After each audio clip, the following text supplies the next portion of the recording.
ano no, i-clear ko lang yung AC Ivana issue ko no.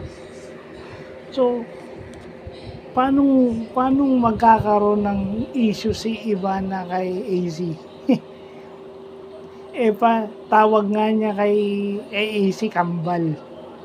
At saka sila yung nagkakaintindihan. Well, yung lumalabas na video na parang tinanong ni Ivana na, do you think she's pretty? And then sumagot si Dustin. Yung parang nagland siya. Parang, okay, ganyan. So siguro, yun yung sinasabi na limerence. No? At the moment, meron kang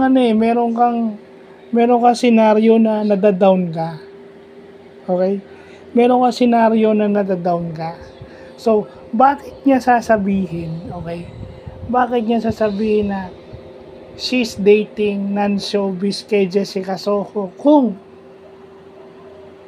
may pagtatangi na siya kay Dustin? So, bakit niya sasabihin na non-showbiz kung talagang may type na siya kay Dustin? Kung gusto niya na si Dustin, dapat sinabi niya na non-showbiz. Dapat sinabi niya na si Dustin na mismo. Sinabi niya na may crush siya kay Dustin. Sinabi niya may crush siya. Kasi yung crush, yun? Ultimate hint yun. Ultimate hint yun na yun yung tipong jojowain mo. Jojowain ng isang babae. If given a chance. And I think si Piolo lang ata at saka si Coco yung may ganong senaryo when it comes to Ivana, not Dustin. Tsaka paano kang nung sinabi nga ni Mama Alawi na eto yung sinasabi na nasa PBB ba? Tapos yung sinabi kinakat, ba't hindi nyo tinuloy? Ang kinuha nyo lang talaga is yung kay Mama Alawi kasi alam nyo directly ang tinutukoy niya si Dustin. Pero ano sinagot ni Ivana? Kuya. Si Kuya, asawain ko. Tapos tinanong ni Hash, nakita mo na siya? Hindi, na love at first sight kami. So bakit niya sasagutin si Kuya? Kung pwede naman niyang sagutin na directly, clue, hint, isa sa mga housemate. Dapat nagbigay siya ng clue, isa dun sa mga housemate na nasa loob. So, bakit binigyan niya ng hint si Kuya? Binigyan niya ng hint si Kuya. Sa dinami-dami lang pwede niya ibigay na hint, Kuya. Kasi ang binigay na hint ang tinatanong ng mama niya is nasa PBB ba? Directly pointing to Dustin. Pero anong kinuha nung karamihan? Hindi na kinuha, ang nilagay na lang is si Kuya. Si Kuya, then tumawa siya. At saka bakit niya sasabihin ikat? Dapat hindi na siya kung talagang may reference to Dustin, hindi niya na ikakat yun. Dapat kinilig na siya. And then yung sa TikTok, marami sa TikTok at saka sa Instagram na merong about Dustin pero hindi niya sinasagot except yung collaboration sa vlog. Doon nga sa price tag video niya nakasama niya si Mama Alawi, may nagsasabi na pag ito nilike ni Ivana, may pag-asa si Dustin. Hindi niya nilike. Mag-iisang linggo na yon o magdadalawang linggo na ata hindi niya nilalike. Tingnan niyo doon sa TikTok.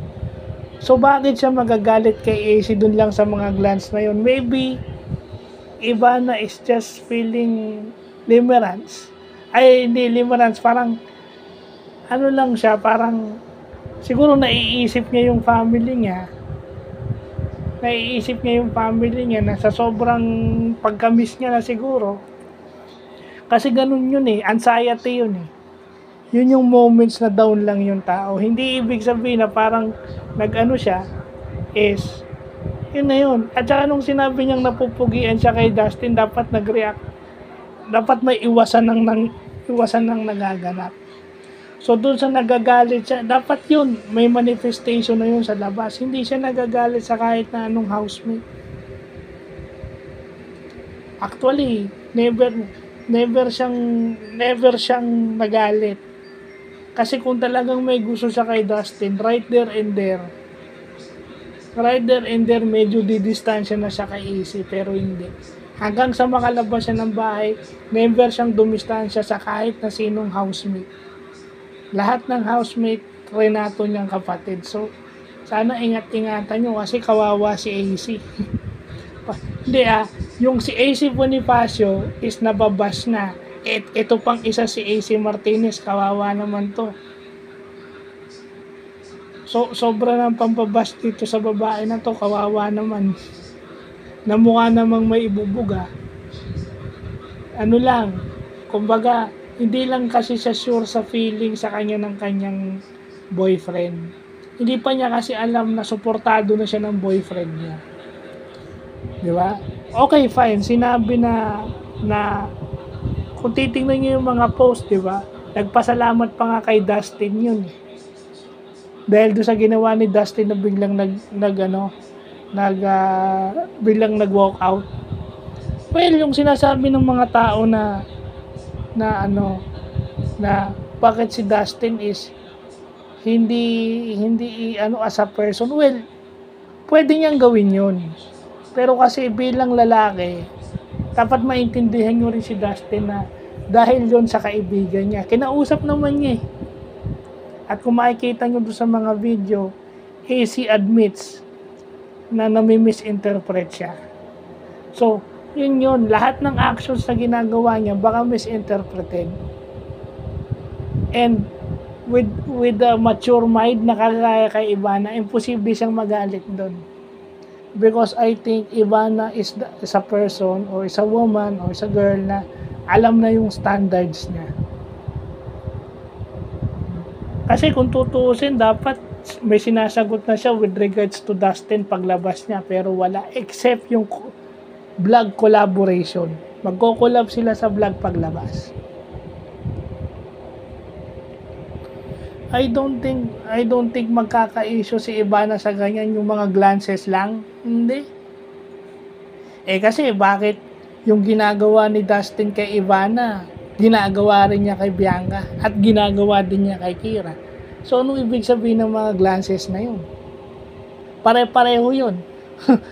So, depende na lang kung paano nyo ini-issue. So, yun lang po.